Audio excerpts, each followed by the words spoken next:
NSL मा home र away system हुने भएको छ व्हिच इज एक्चुअली गुड फुटबलको हो कमर्सियलाइजेसनको लागि होम र अवे सिस्टम हुनै पर्ने थियो र एनएसएल ले यसलाई इन्ट्रोड्युस गरेको छ but we should not forget that NSL भनेको एउटा कमर्सियल लिग हो think NSL as an IPL जस्तो आईपीएल मा टिम्सहरु हुन्छ जुन कमर्सियल हुन्छ होम र अवे हुन्छ सो एनएसएल पनि त्यही नै फर्मेटमा गइरहेको छ 3 महिनाको लिग हुन्छ भन्ने कुरा गरिएको छ होम र away is the best solution अहिलेको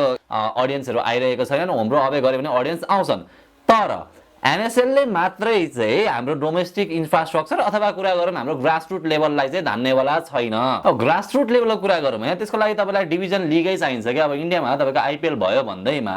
रणजी ट्रफीलाई त उनीहरुले खारेज गरेको छैन नि त अब नेपालमा त अब कहिले हुन्छ थाहा पनि छैन यो डिभिजन लिग किनभने एबीसी भएर एउटा रेलिगेसन सिस्टम भयो भने बल्ल तपाईको ट्यालेन्टहरु ग्रो हुन्छ एउटा उमेर सम्मको हाम्रो जति पनि डेभलपिङ प्लेयर्सहरु छ उनीहरुले खेल्न पाउँछन् तारिफ पर्ने हुन्छ एनएसएल को आयोजकहरुको लागि पनि किनभने यो जुन अनसर्टेनिटी छ यसको बीचमा चाहिँ एनएसएल अर्गनाइज गर्छु सेप्टेम्बर 5 बाट भन्नु भनेको चाहिँ नेपाली फुटबलको लागि चाहिँ यो एकदमै ब्लेसिङ नै हो भन्न सक्छौं हामी त्यो अस्ति चल्दै गरेको नेशनल लिग चाहिँ के हुने भएछ